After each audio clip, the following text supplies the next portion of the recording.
Quote, "When I was a little girl, 8 years old, Susan B. Anthony came to our little town to lecture upon suffrage. At the end of her talk, she asked all those in favor of women's suffrage to stand up, and I stood up all alone while everyone looked at me and laughed. She said at the time, 'A little child shall lead them.'" Unquote. The women's suffrage movement in the United States was started in 1848, the same year that Emma was born. 40 years later, still no state in the Union allowed women to vote, even after very hard campaign work done by the national movement led by Susan B. Anthony and Elizabeth Stanton. In 1889, just after South Dakota had become a state, Emma joined the women's suffrage movement the same year and helped found the South Dakota Suffrage Association.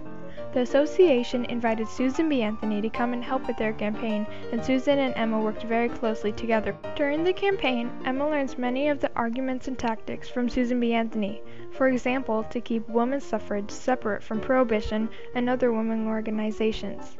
Drinking men typically opposed women's suffrage for fear that women would use their vote to enact prohibition of alcoholic beverages. However, Emma also sees that the confrontational approach the national suffragists are using does not work well with most men. The national leaders alienated political parties and often offended local people.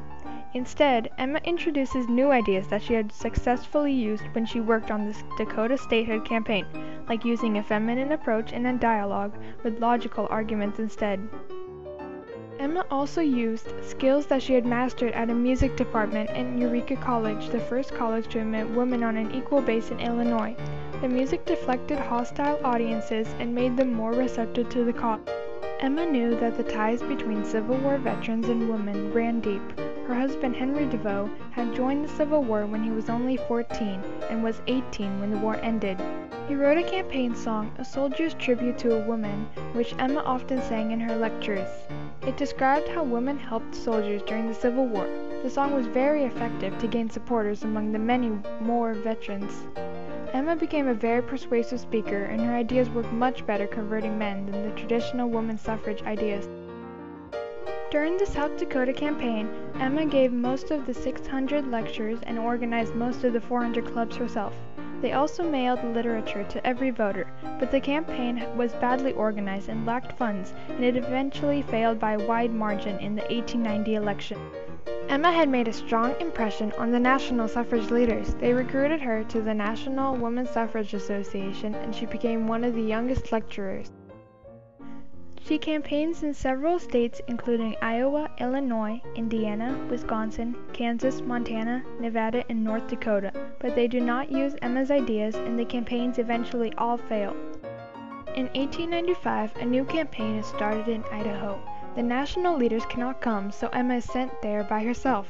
Nervously, she meets with the state politicians in Boise and surprisingly has great success. She stays and helps organize the state association and works closely with the local leaders who adopt Emma's more new conciliatory tactics. They set up 23 active clubs with 860 members. To everyone's surprise, they win the campaign in 1896, and Idaho had now won women's suffrage. When Wyoming joined the Union in 1890, they were the first state to allow women to vote. With only 20% women, the Wyoming men hoped it would attract more women. Colorado became second in 1893. The Populist Party included women's suffrage in their campaign, and Governor Davis Hanson Waite pushed through the amendment. Although 2 years later, he had changed his mind, but it was then too late. In 1896, Utah was third when Mormons required women's suffrage as a condition to join the Union. Also in 1896, Idaho became the first state where women themselves win a suffrage campaign. Emma's ideas of how to campaign had been adopted there, but nowhere else. Emma becomes even more frustrated with the National Suffrage Organization and their failing campaign ideas. By 1898, Emma decides to drop out of the women's suffrage movement. The movement continues to campaign but has no victories. In 1905, Emma and Henry decide to move from Illinois to Tacoma, Washington. Over the previous 50 years, many attempts had been made here to give women voting rights. In 1854, Arthur Denny introduced a bill at the first Washington Territory Legislative Session to allow, quote, all females over the age of 18 to vote, unquote. The bill lost with 1 vote, 8 against 9. In 1905, Oregon is starting another campaign, and they ask Emma to come and help.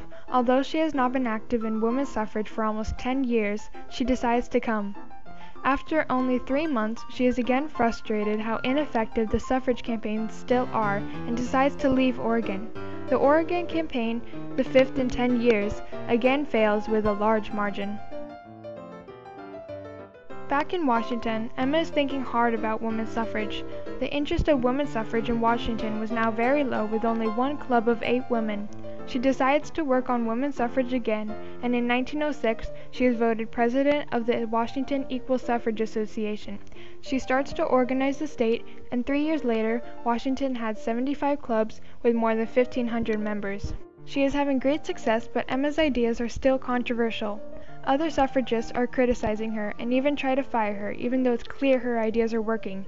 In August 1908, she is tired and thinks of quitting, but is convinced by her closest ally and treasurer, Corey Eaton King, who asks her not to give up. Emma helps Senator Cotterill write the suffrage amendment to be introduced in the legislature. When the 1909 legislative session began, Emma set up the campaign headquarters in Olympia, the state capital. Emma recruited young, articulate, and attractive women to be lobbyists for the state Congress. She trained them on effective suffrage arguments and sent them to lobby all the legislatures in Olympia. The poor defenseless legislatures did not expect sweet, smiling, and very convincing girls. The tactics worked, and in 1909 both the Senate and the House had passed a bill to have a suffrage referendum in Washington state the following year. In the campaign, they did not accuse men of being oppressors, but simply said that men are reasonable human beings. They arranged women days at the major state fairs and worked on getting influential people engaged and supporting the campaign. Emma wanted to emphasize that women should be women by publishing a women cookbook. They also wanted to portray women as independent and strong individuals. To help build publicity and broad support for the upcoming referendum, Emma worked with many newspapers, all the political parties, and also many farmers and labor unions. The referendum was held in November 1910. It passed by a margin of 2-1.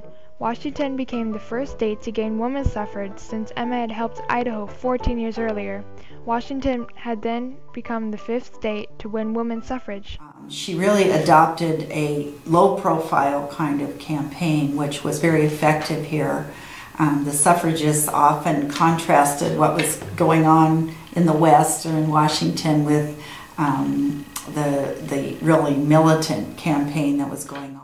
Now Emma was determined to spread her winning ideas. After the win in Washington, Emma started a new organization, the National Council of Women Voters. It was made up of women from the 5 states that now had voting rights. The organization was to help other states win women's suffrage and her ideas spread quickly. Emma first helped California, and they win suffrage in 1911. Then she moved on to Oregon, and they try again in 1912, and using Emma's ideas, they now win. Kansas and Arizona also win in 1912 using her ideas. Alaska Territory wins in 1913 when also Illinois women win the right to vote in presidential elections. The ideas continue to spread, and in 1914 Montana and Nevada win women's suffrage. In 1917, New York became the first of the eastern states to win women's suffrage. North Dakota, Nebraska, and Rhode Island also win that year. In 1918, Michigan, South Dakota, and Oklahoma win.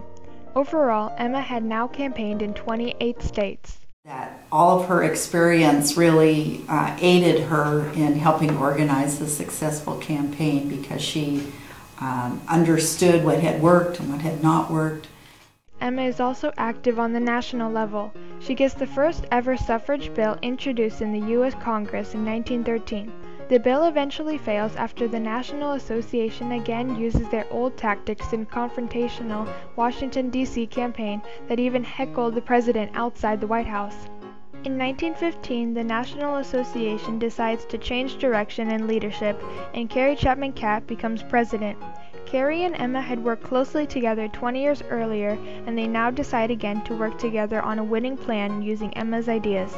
The plan works, and after the 19th Amendment is ratified by the states, all U.S. women win their voting rights in 1920. After their victory, Emma and Carrie decide to merge their 2 organizations into one new one that still lives today, the League of Women Voters.